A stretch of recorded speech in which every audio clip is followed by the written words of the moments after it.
साथियों, मैं जनवादी लेखक संघ की ओर से जनवादी लेखक संघ दिल्ली राज्य के इस 9वें राज्य सम्मेलन में आए सभी अतिथियों का और साथियों का हृदय से स्वागत करता हूं। आज के हमारे जो है वो बजरंग जी ने परिचय भी दिया कि आज के हमारे उद्घाटनकर्ता जो है प्रोफेसर अरुण कुमार जी हैं और वे किसी परिचय के मोहताज नहीं है, जानते ही हैं कि हम सब लोग उनको सुनते हैं। अभी 3 दिन पहले मैंने एनडीटीवी पर भी उनकी डिबेट भी सुनी, बहुत बार सुना है उनको। और वो प्रसिद्ध अर्थशास्त्री हैं, जाने माने अर्थशास्त्री हैं। हमारे अध्यक्ष मंडल में वर्ग साहित्यकार हैं प्रोफेसर नित्यानंद तिवारी, वरिष्ठ आलोचक रहे हैं और वे विभाग में रहे हैं दिल्ली विश्वविद्यालय के। और सबसे अच्छी बात यह है कि वो मेरे गुरु भी रहे हैं। मैंने पीएचडी उन्हीं के जो है निर्देशन में किया है और मैंने संजीव दोनों ने। चंचल जी वरिष्ठ आलोचक और कवि हैं और इस बीच जो है वो कुछ समय बाद आप लोगों को उनकी रचनावली भी देखने को मिलेगी, जो 7-8 खंडों में जो है वो तैयार लगभग हो चुकी है, हम लोग के सामने आएगी। और रवि जी के बारे में सब जानते हैं कि जो है वो न केवल वरिष्ठ कवि हैं, इस समय के महत्वपूर्ण कवि हैं और जो है वो लोकप्रिय भी हैं काफी। उन्होंने ऐसी कविताएं लिखी हैं जो लोगों की जबान पर रहती हैं।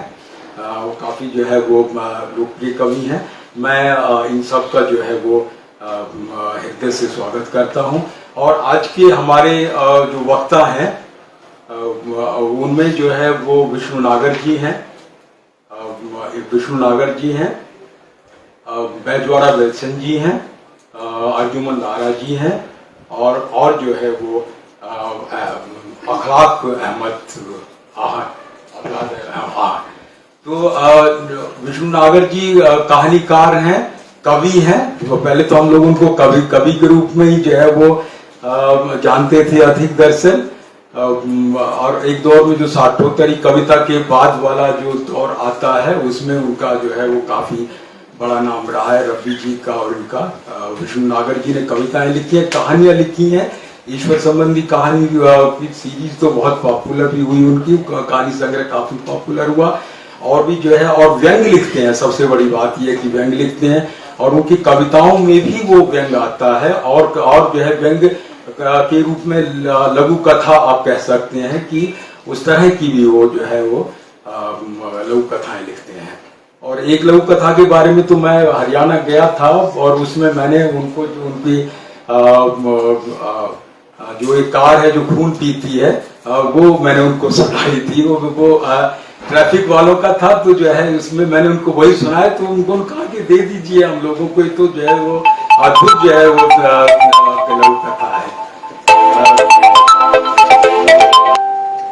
और विल्सन बैजवाड़ा जी विल्सन जो है सामाजिक कार्यकर्ता हैं और बहुत अच्छे जो है वक्ता माने जाते रहे हैं।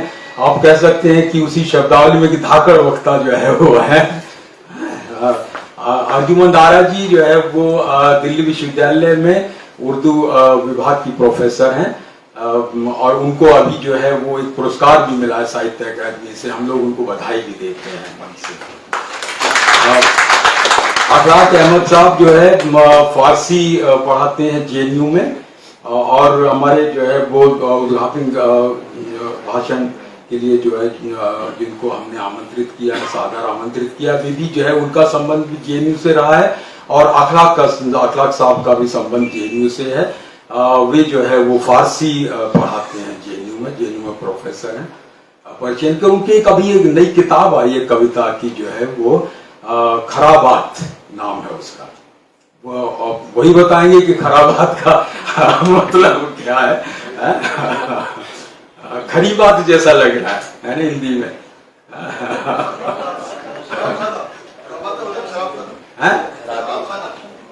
अच्छा, शराब खाना। हाँ, तो हिंदी में उसका हिंदी में तर्जुमा हम लोग करेंगे और शराब खाना के नाम से करेंगे तो अच्छा। हालांकि खरी बात तो है, इसमें कोई तो राय नहीं है।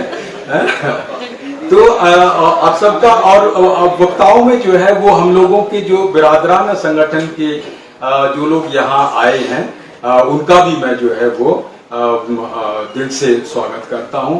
और आप सब लोग देखिए आए, जनवाद कुछ परिचय प्रेम ने जरूर दिया कि जनवादी लेखक संघ पिछले जो है वो 4 दशकों से सक्रिय है, साहित्य और संस्कृति के जगत में सक्रिय है। और केवल सक्रिय ही नहीं है बल्कि जो है वह ये जनवादी लेखक संघ एक तरह से जो है वो बराबरी की संस्कृति और समता मूलक समाज के लिए संघर्षरत है दरअसल।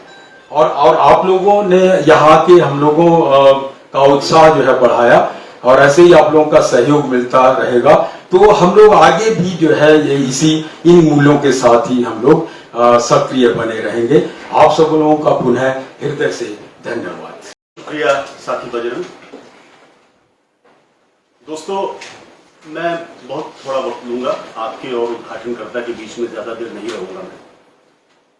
आप एक बात तो जानते हैं, हालांकि बीच बीच में लोग इसको भूल जाते हैं, कि लेखक संगठनों की प्रकृति अन्य संगठनों से थोड़ी अलग इस मायने में होती है कि ये हित समूह नहीं हो। जैसे महिला संगठन महिलाओं के प्रश्न को उठाते हैं, दलित संगठन दलितों के प्रश्न को उठाते हैं, मजदूर संघ मजदूर के सवालों को लेकर लड़ते हैं, कर्मचारी संघ कर्मचारी के सवालों को लेकर लड़ाई करते हैं, लेखक संगठन समाज के प्रश्नों को उठाते हैं। लेखक हित के, उसके पेशेवर हित के सवालों को भी उन्हें उठाना चाहिए और वो उठाते हैं, लेकिन वो अंततः उनके यहाँ द्वितीयक स्थान पर होता है। और यह आप हमारे विषय में भी देख सकते हैं। इसकी झलक आपको हर वक्त, मैं सिर्फ जनवादी लेखक संघ की बात नहीं कह रहा हूं, तमाम तरह के लेखक संगठनों की जो कि आजकल साथ काम कर रहे हैं, पिछले 6-7 साल 8 साल से लगातार साथ काम कर रहे हैं, सबकी चिंता में समाज और अपना समय सबसे ऊपर रहता है। और ये इस विषय में आपके सामने दिखलाई पड़ रहा है। जो ये विषय तय हुआ उस कार्यकारिणी की बैठक में मैं भी था और मेरी ये जिम्मेदारी तय हुई कि हम लोग जो सोच कर ये विषय रख रहे हैं वो थोड़ा सा स्पष्ट करूं। मैं जो स्पष्ट करने जा रहा हूं वो वक्ताओं के लिए बाध्यकारी बिल्कुल नहीं है। बाध्यकारी न होने का मतलब ये कि ऐसा नहीं है कि ये एक सिलेबाई की तरह है कि सामने रख दिया गया, अब आपको इसके दायरे में रहना है। वो बिल्कुल उससे अलग जा सकते हैं, पर हमने क्या सोचकर रखा ये स्पष्ट करना एक तरह से हमारा दायित्व है। देखिए, एक तो समय और समाज के साथ साहित्य का क्या संबंध बनता है, ये हम लोगों की पुरानी चिंता रही है। और वो दर्पणवादी सिद्धांत जिससे हम सब लोग परिचित हैं और अपने विद्यालय के दौर से उसको निबंधों में उद्धृत करते आए हैं कि साहित्य समाज का दर्पण होता है। तो समय और समाज के दर्पण के रूप में साहित्य को देखने परखने की एक परंपरा रही है। उसकी अपनी दिक्कतें हैं जिस पर काफी बहस हो चुकी है। हम सब जानते हैं कि अगर उसको दर्पण माना गया तो वो दर्पण नतोदर है या उन्नतोदर है। वो गलत दिखाता है, सही दिखाता है, किसी चीज को फुला देता है, किसी चीज को पिचका देता है, या बिल्कुल जैसे का तैसा दिखलाता है। ये सवाल रहेगा। और जब ये सवाल रहेगा तो फिर ये भी सवाल रहेगा कि आखिर किसके पास ये अथॉरिटी है कि वो तय करे कि ये सही दिखला रहा है या नहीं। आखिर किसी की तो अथॉरिटी होगी ना, और वो अथॉरिटी किसके पास होगी? क्या साहित्य अगर दर्पण है तो वो समाज को सही दिखला रहा है या नहीं, इसकी अथॉरिटी समाज शास्त्री के पास है, समाज वैज्ञानिक के पास है?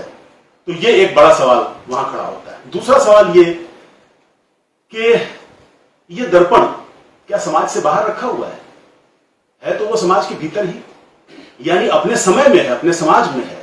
और अपने समय और समाज का हिस्सा होने का मतलब है कि वो किसी चीज को प्रतिबिंबित करते हुए खुद उस समय में एक किरदार निभाना चाहता है, एक भूमिका निभाना चाहता है। और यह भूमिका जब वो निभाना चाहता है तो जाहिर सी बात है कि अपनी भूमिका के अनुरूप ही वो प्रतिबिंबित भी कर रहा होगा। तो हमें इस प्रश्न पर भी सोचना पड़ता है।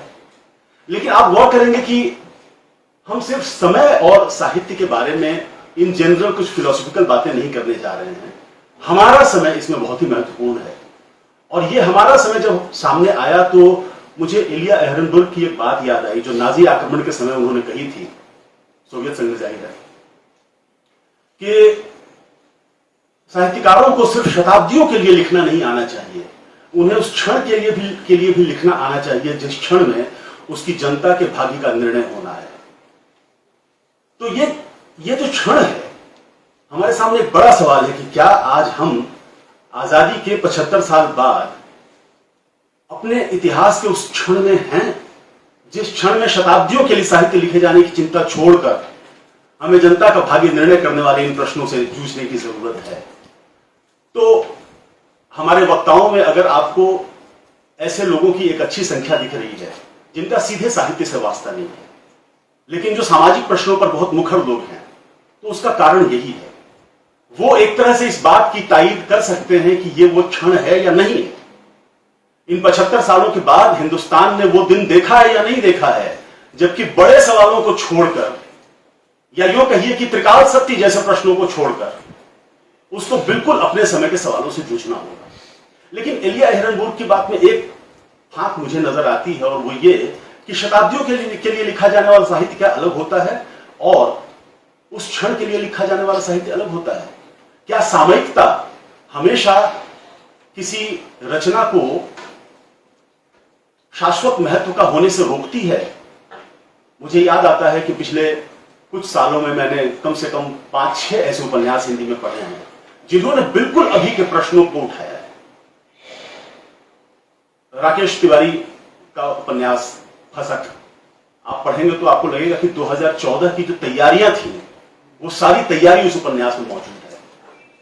आप गीता हरिहरन का उपन्यास I have become the tide पढ़ेंगे तो आपको ऐसा लगेगा कि कुलबुर्गी की हत्या से लेकर जो पूरा दौर हमारे सामने आया है, उस दौर को वो सिर्फ नाम बदलकर अपने उपन्यास में रखे दे देंगे। आप चंदन पांडे का उपन्यास पढ़ेंगे वैधानिक गल्प, तो आपको लगेगा कि अखबार की एक खबर को उठाया गया है लेकिन बेहद रचनात्मक तरीके से उसको पेश किया गया है। आप प्रवीण कुमार का उपन्यास पढ़ेंगे जो अभी अभी आया है अमर देशवा, तो पाएंगे कि कोरोना की दूसरी लहर खत्म होते होते कोरोना की दूसरी लहर के बारे में वो उपन्यास लिखा जा चुका है, और बहुत ही क्रिटिकल तरीके से, बहुत सारे मानवीय पहलुओं को उभारते हुए। तो ये भी एक बड़ा सवाल है, और इसी को हम साहित्य की चुनौती के अर्थ में देखते हैं कि क्या अपने समय के बिल्कुल रोज रोज के सवालों से जूझते हुए ये जरूरी है कि साहित्य अखबारी कतरनों का ढेर बन जाए, या उसके बावजूद वो हमेशा के लिए लिखा जाने वाला साहित्य हो सकता है, शताब्दियों के लिए लिखा जाने वाला साहित्य एहरनबुर्ग के शब्दों में कहें तो वो हो सकता है। ये सवाल थे जिनको जहन में रखकर हमने ये विषय तय किया, लेकिन चूंकि हमने इसको किसी नोट के रूप में अपने वक्ताओं के पास नहीं भेजा है, इसलिए वो बिल्कुल अलग तरीके से इन प्रश्नों पर अपनी बात रख सकते हैं, ये भी हम मानकर चलते हैं। और जहां तक उद्घाटन भाषण का सवाल है, मैं आपसे बताऊं कि उद्घाटनकर्ता पर तो कोई नियम ही लागू नहीं होता है। उद्घाटन भाषण दुनिया की किसी भी चीज पर हो सकता है, यानी उद्घाटन भाषण जो है वह एक सम्मान का नाम है, और हम उद्घाटनकर्ता से ये उम्मीद करते हैं कि वो हमें अपने वर्तमान और अपने भविष्य के संबंध में तैयार होने के लिए जो जो चीजें जरूरी हैं उन सब के बारे में बताएंगे। तो ये जो पहलू हमने रखा ये उनके लिए नहीं है। धन्यवाद।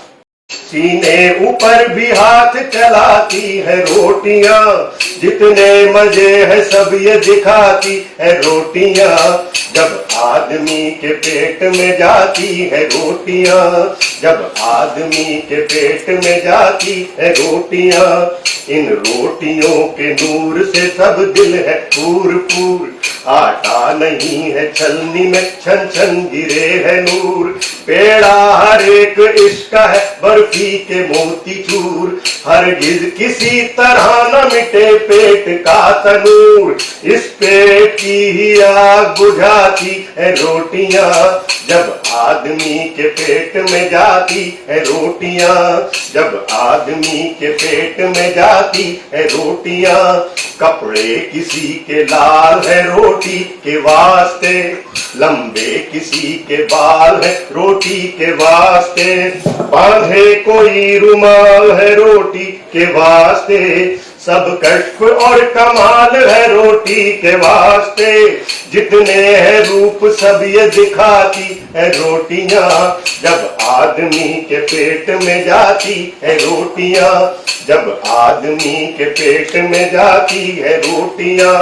रोटी न पेट में हो तो फिर कुछ जतन न हो, मेले की सैर ख्वाहिश बाहो चमन न हो, भूखे गरीब दिल की खुदा में लगन न हो, सच है कहा किसी ने के भूखे भजन न हो, अल्लाह की भी याद दिलाती है रोटियां, जब आदमी के पेट में जाती है रोटियां।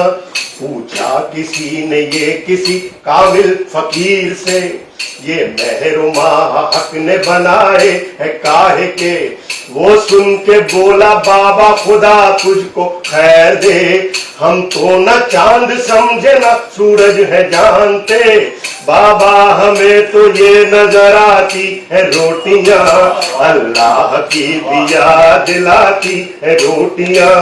रोटी का अब अजल से हमारा तो है खमीर, रूखी भी रोटी हक में हमारे है शहद व शीर, या पतली हो वे मोटी खमीरी हो या फकीर, गेहूं जवार बाजरे की जैसी भी हो नजीर, हमको तो सब तरह की खुश आती है रोटियां, जब आदमी के पेट में जाती है रोटियां, जब आदमी के पेट में जाती है रोटियां।